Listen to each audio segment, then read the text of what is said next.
Robin Hood ate a sorrowful night. So passed the gentle springtime away, in budding beauty, its silver showers and sunshine, its green meadows and its flowers.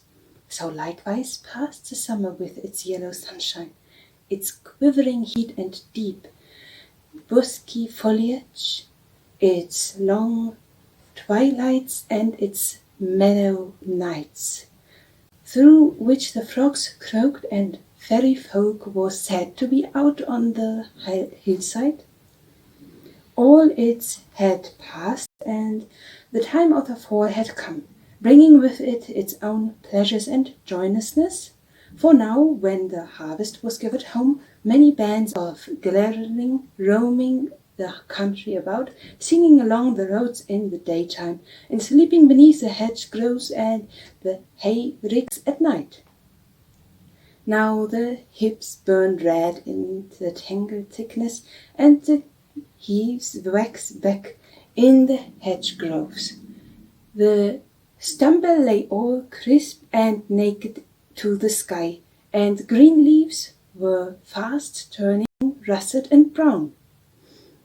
Also, at this merry season, good things of the new year gathered in its great stone.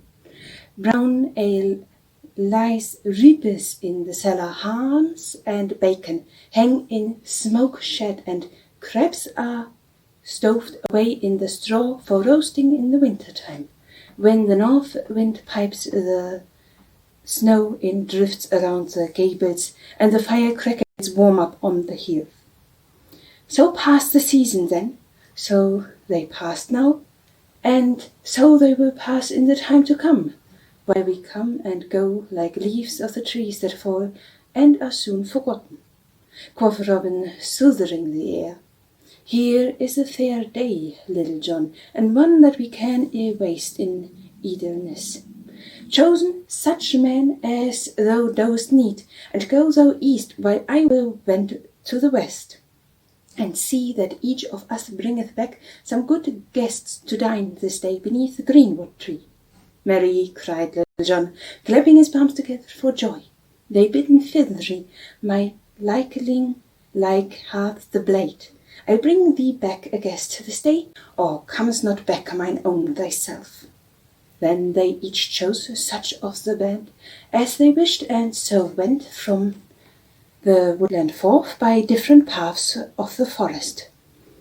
Now you cannot, and I cannot go two ways at the same time, while we join in the merry doings. So we will e'en let Little John follow his own path, while we tuck up our skirts and trudge after Robin Hood.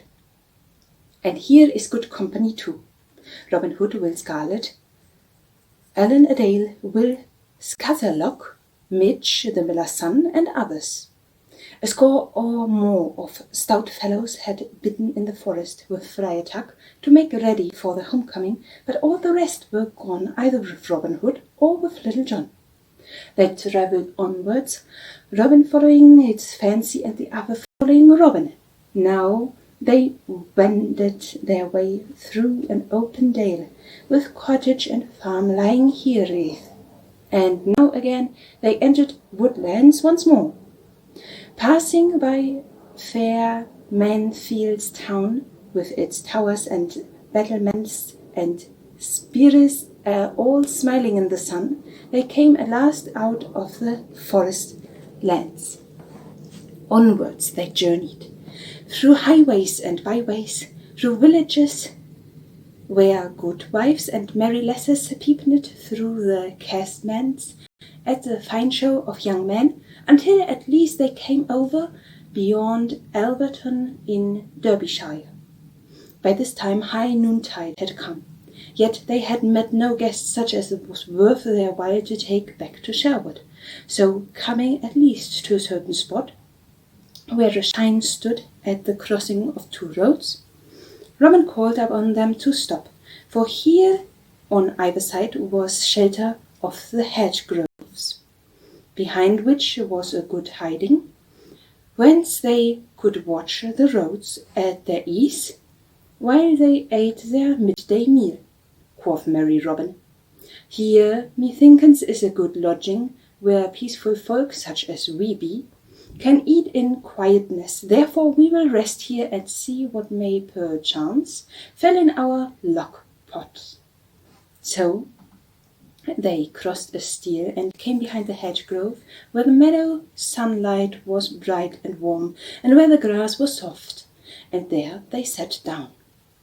Then each man drew from the porch that hung beside him that which he had brought to eat, for a merry walk such as this had been sharpened the appetite till it was as keen as a March wind.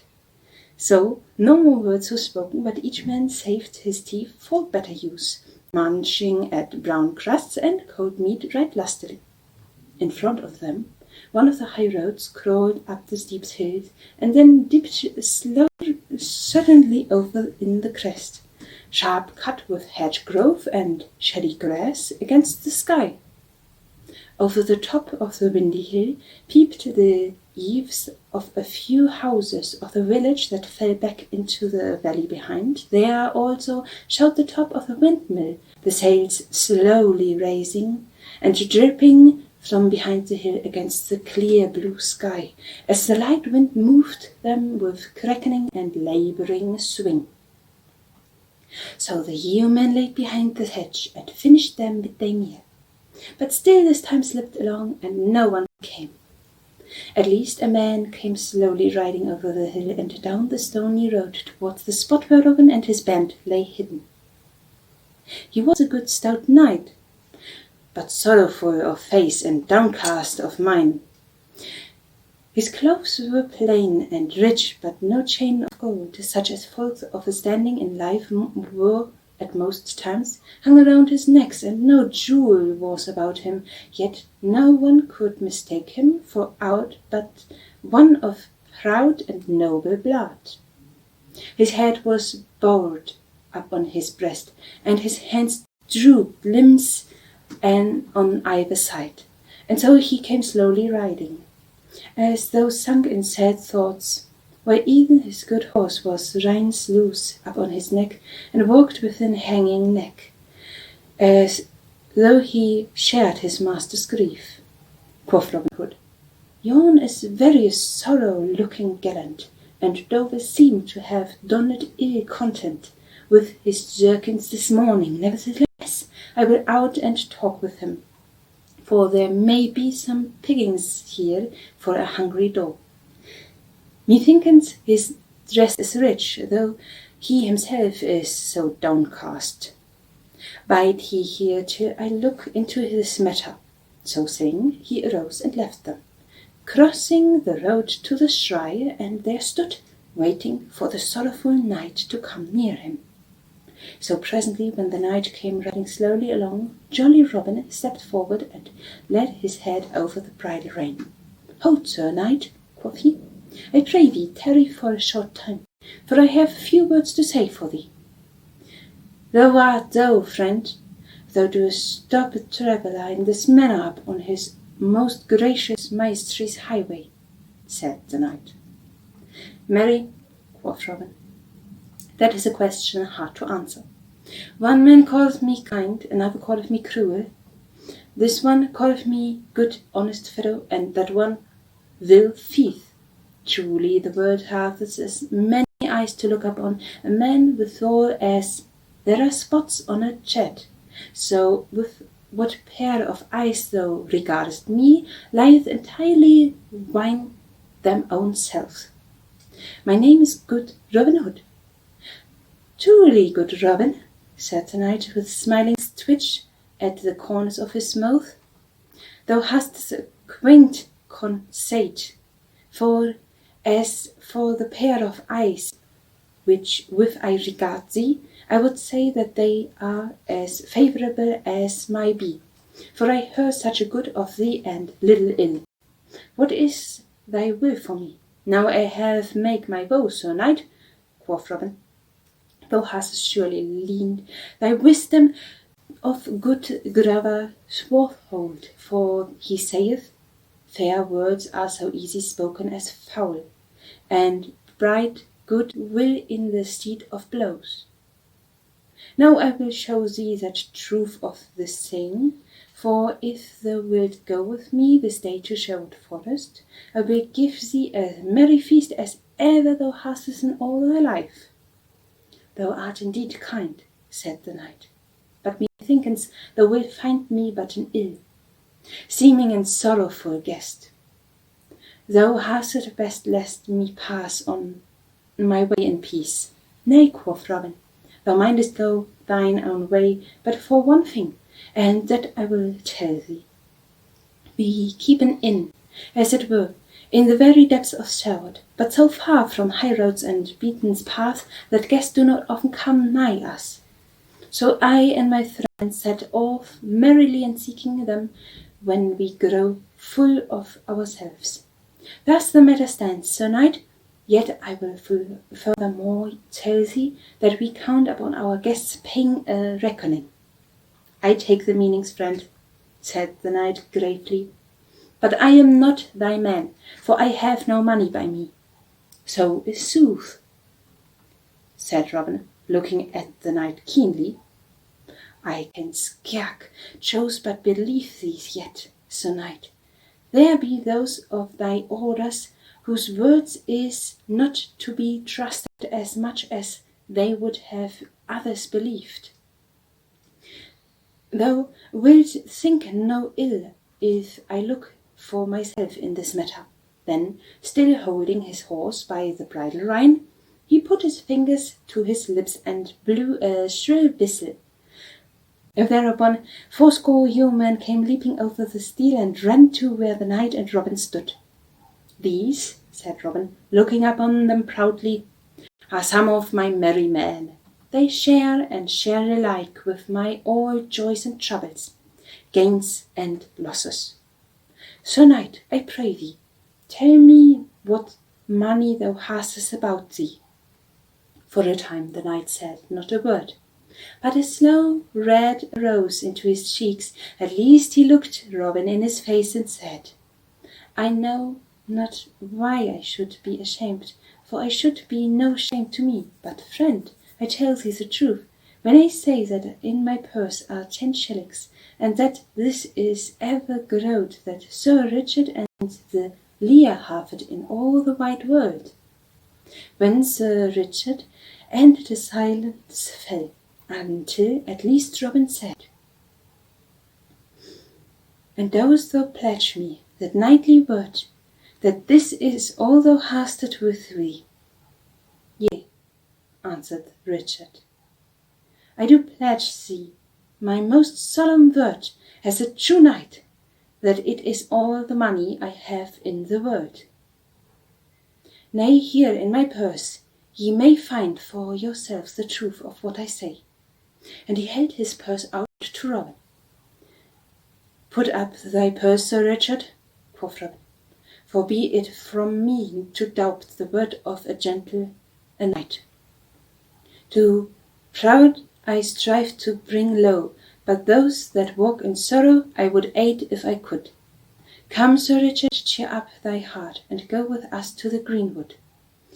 Even I may perchance aid thee, for thou surely knowest how the good Ethel's train was saved by the little blind mole that digged a trench over which he that sought the king's life stumbled. Truly, friend, said Sir Richard, methinkest thou meanest kindness in thine own way. Nevertheless, my troubles are such that it is not likely that thou canst cure them. But I will go with thee this day into Sherwood. Hereupon he turned his horse's head, and they all wended their way to the woodlands. Robin walked on one side of the knight, and Will Scarlet on the other, while the rest of the band jangled behind. After they had travelled thus for a time, Robin Hood spake. Sir Knight, said he, I would not trouble thee with idle questions, but dost thou find in thy heart to tell me thy sorrows? Truly, Robin, quoth the knight, I see no reason why I should not do so. Thus is this, my castle and my lands are in the pawn for a debt that I owe.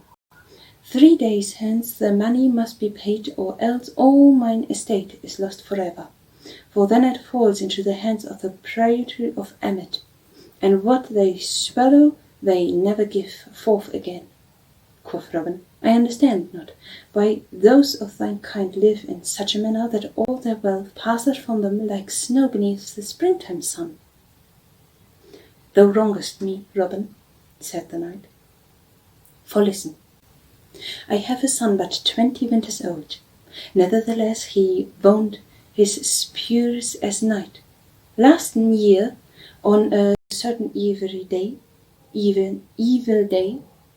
the youths were held at Chester, and thither my son went, as did I and my lady wife.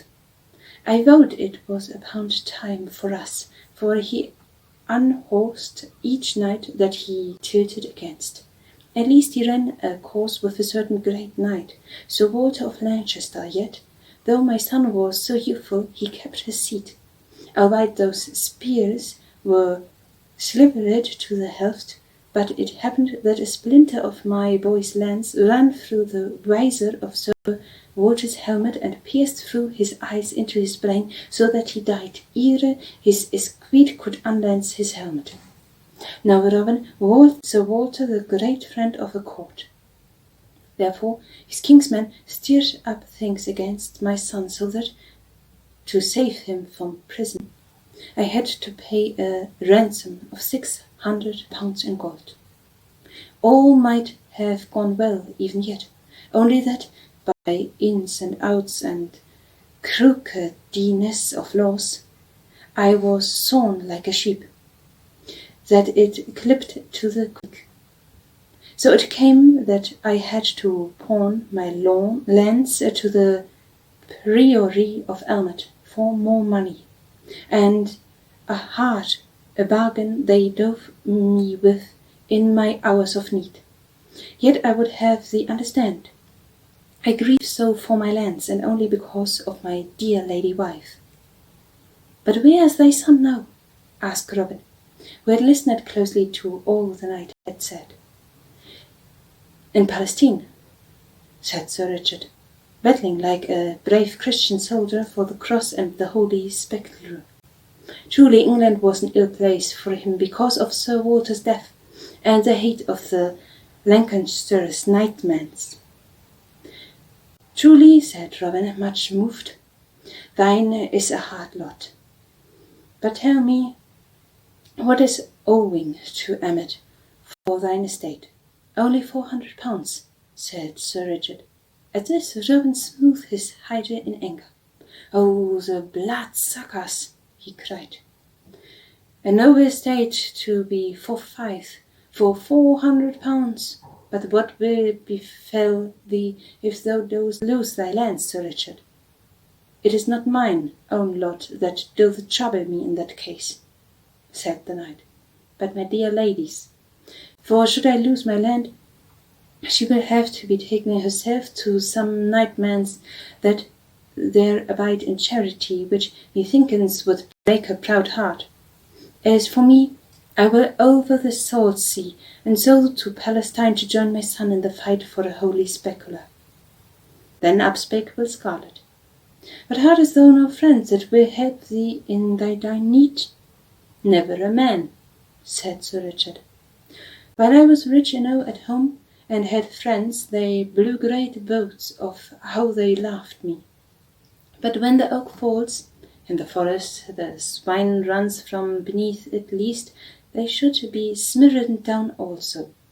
So my friends have left me, for not only am I poor, but I have great enemies. Then Robin said, Thou sayest thou hast no friends, Sir Richard. I make no boast, but many have found Robin Hood as a friend in their troubles. Cheer up, Sir Knight, I may help thee yet. The knight shook his head with a faint smile, but for all that Robin Hood's words made him more bitterly of heart, for in true hope he, be it never so faint, bringeth a gleam into darkness, like a little rushlight that clothed but a groat.